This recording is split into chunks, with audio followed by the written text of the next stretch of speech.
जय हिंद दोस्तों, स्वागत है आप सभी का द एग्जाम टॉपर्स परिवार में।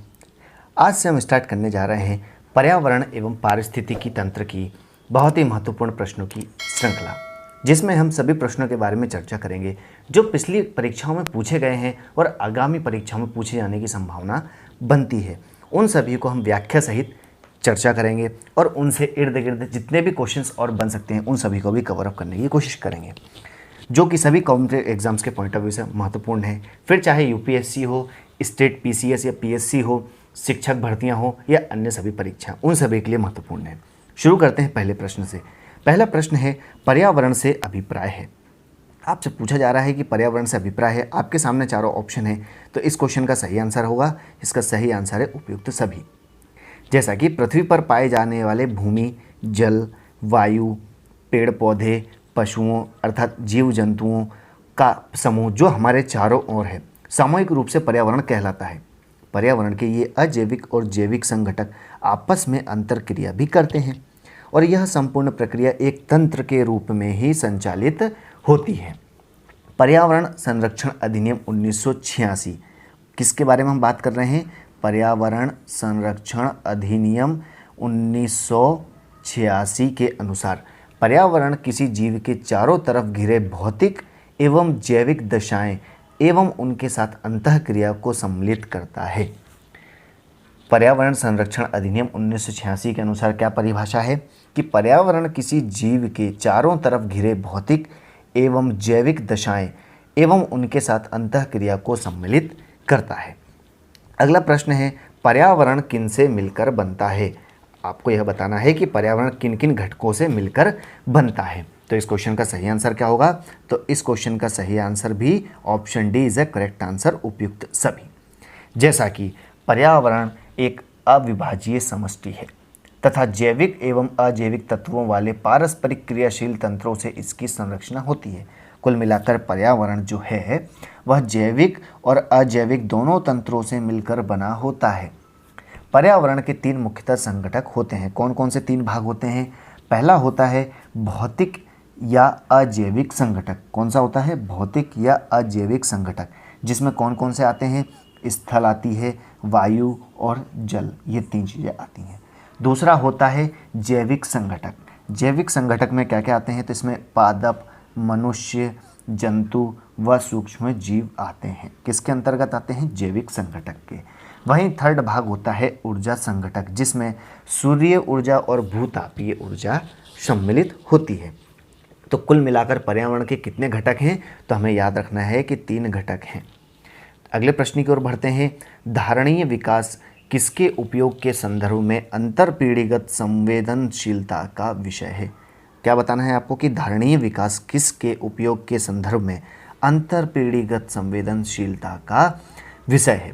तो इस क्वेश्चन का सही आंसर क्या होगा दोस्तों? तो इस क्वेश्चन का सही आंसर है प्राकृतिक संसाधन, option C is a correct answer.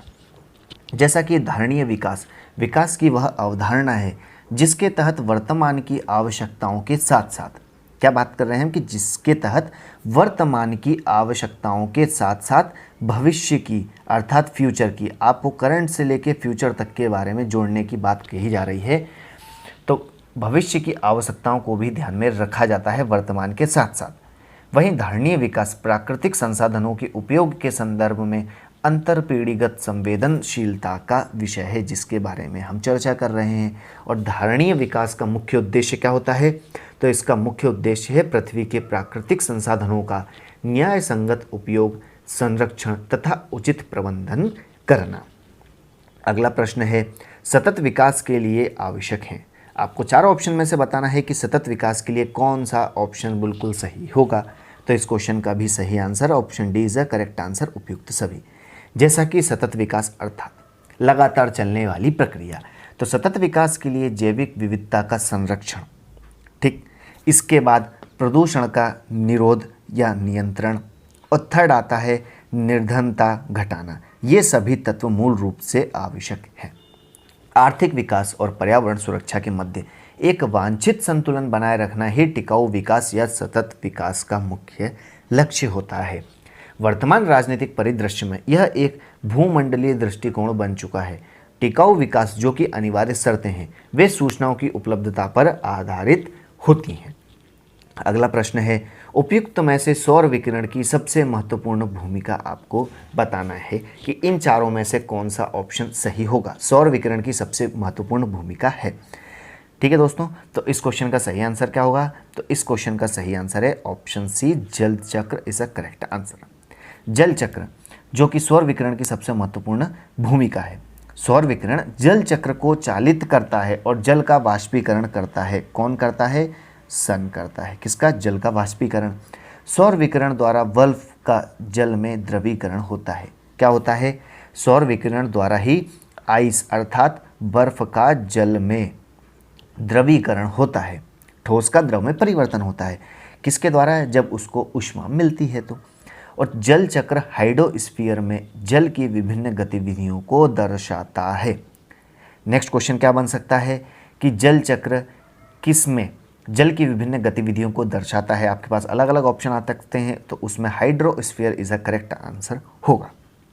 अगला प्रश्न है, निम्न में से वर्षा की मात्रा किस पर निर्भर करती है? आपको क्या बताना है कि निम्नलिखित जो ऑप्शन है आपको इनमें से वर्षा की मात्रा किस पर निर्भर करती है। तो इस क्वेश्चन का सही आंसर क्या होगा दोस्तों? तो इस क्वेश्चन का सही आंसर है वायुमंडल की नमी पर। Option B is a correct answer. वायुमंडल में नमी जो होती है वही वर्षा की मात्रा का निर्धारण करती है। नमी अर्थात आर्द्रता, सभी प्रकार की वर्षा की मात्रा या बूंदाबांदी, वर्षा, बर्फबारी इत्यादि जो भी चीज़ें होती हैं वायुमंडल में नमी की मात्रा में बढ़ोतरी से बढ़ जाती हैं। अगला प्रश्न है, कई प्रतिरोपित पौधे इसलिए नहीं बढ़ पाते हैं क्योंकि? कारण क्या होगा आपको यह बताना है। प्रतिरोपित अर्थात किसी पौधे को कहीं से उखाड़ कर उसको दूसरी जगह वापस रोपित करना ही प्रतिरोपित कहलाता है। तो आपको बताना है कि कई प्रतिरोपित पौधे किस लिए नहीं बढ़ पाते हैं, उसके पीछे का क्या कारण होता है। चारों ऑप्शन आपके सामने है। इस क्वेश्चन का सही आंसर होगा इसका option D is a correct answer. पौधे के अधिकांश मूल रोम अर्थात प्रतिरोपण के दौरान अधिकांश मूल रोम जो है वो नष्ट हो जाते हैं, इसलिए कई प्रतिरोपित पौधों में वृद्धि नहीं हो पाती है और समय के साथ वे धीरे धीरे सूखने लगते हैं। खेतों में उर्वरकों का प्रयोग करने पर यदि शीघ्र ही अधिक जल से खेतों की सिंचाई नहीं होती तो मृदा की विलयन की सांद्रता अधिक हो जाती है और इससे क्या होता है? तो इससे जल के मूल रोम द्वारा जल अवशोषण बहुत ही कठिन हो जाता है और जिसके कारण पौधे मुरझा जाते हैं। कहने का मतलब है कि जब वह अन्य तत्वों या अपने वायुमंडल घटकों के संपर्क में आता है तो वह अपनी सांद्रता उसमें अधिक हो जाती है मृदा के विलयन की, जिसके कारण मूल रोम द्वारा जल का अवशोषण करना बहुत ही कठिन हो जाता है, जिसके कारण पौधे मुरझाने लगते हैं और वह पौधा आगे नहीं बढ़ पाता है। अगला प्रश्न है, वायु एक है। आपको बताना है इन चारों ऑप्शन में से वायु क्या है। पहला मिश्रण है, सेकंड यौगिक है, थर्ड तत्व है या फोर्थ है विद्युत अपघट्य है। तो इन क्वेश्चनों में से इन चारों में से इसका सही आंसर क्या होगा? क्वेश्चन का वायु एक क्या है? तो इस क्वेश्चन का सही आंसर है option A is a correct answer. वायु एक मिश्रण है। मिश्रण एक ऐसा पदार्थ होता है जिसमें दो या दो से अधिक तत्व या यौगिक किसी भी अनुपात में साधारण रूप से मिश्रित होते हैं। वायु विभिन्न गैसों का मिश्रण है। ठीक है, गैसों का यह मिश्रण वायुमंडल अर्थात एटमॉस्फेयर में ही पाया जाता है। अगला प्रश्न है, शुष्क हवा में नाइट्रोजन की मात्रा कितनी होती है? आपको यह बताना है। कई बार क्वेश्चन पूछा गया है कि शुष्क हवा में नाइट्रोजन की मात्रा कितने प्रतिशत होती है। तो इस क्वेश्चन का सही आंसर होगा option D is the correct answer, 78%। जैसा कि वायुमंडल कई गैसों के मिश्रण से बना हुआ है। वायुमंडल में nitrogen, oxygen, organ, carbon dioxide, neon, helium इत्यादि गैसें उपस्थित होती रहती हैं। शुष्क वायु में घनत्व के अनुसार बात करें तो सर्वाधिक मात्रा में नाइट्रोजन होती है। किसके अनुसार बात कर रहे हैं हम? घनत्व के अनुसार नाइट्रोजन सबसे ज़्यादा वायुमंडल में मौजूद होती है और इसकी कुल मात्रा कितनी होती है? 78%। और इसका सही आंकड़ा आपको कहीं कहीं देखने को मिल सकता है, 78.08% आपको कहीं कहीं यह भी देखने को मिलता है। अगले प्रश्न की ओर बढ़ते हैं। यदि पृथ्वी पर पाई जाने वाली वनस्पति अर्थात पेड़ पौधे समाप्त हो जाएं तो किस गैस की कमी होगी? क्वेश्चन बहुत ही महत्वपूर्ण है दोस्तों कि यदि पृथ्वी पर पाई जाने वाली वनस्पति अर्थात पेड़ पौधे समाप्त हो जाएंगे तो किस गैस की कमी होगी, आपको यह बताना है। तो इस क्वेश्चन का सही आंसर क्या होगा? Option D is the correct answer, oxygen. जैसा कि हम सभी जानते हैं कि पेड़ पौधों के द्वारा ऑक्सीजन निकलती है जो कि मनुष्यों के लिए प्राणवायु का काम करती है। अगर वे नहीं मिलेगी तो मनुष्य का जीवन समाप्त हो जाएगा पृथ्वी से।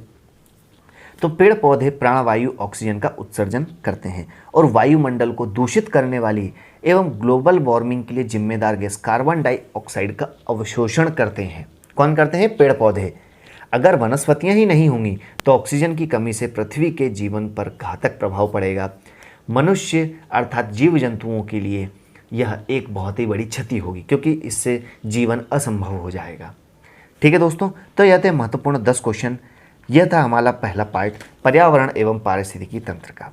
तो मिलते हैं अगले वीडियो में कई अन्य महत्वपूर्ण प्रश्नों के साथ में। अगर आपको यह वीडियो पसंद आया है तो वीडियो को लाइक एंड शेयर करना बिल्कुल ना भूलें, साथ ही चैनल को सब्सक्राइब करना बिल्कुल ना भूलें। Thanks for watching. जय हिंद।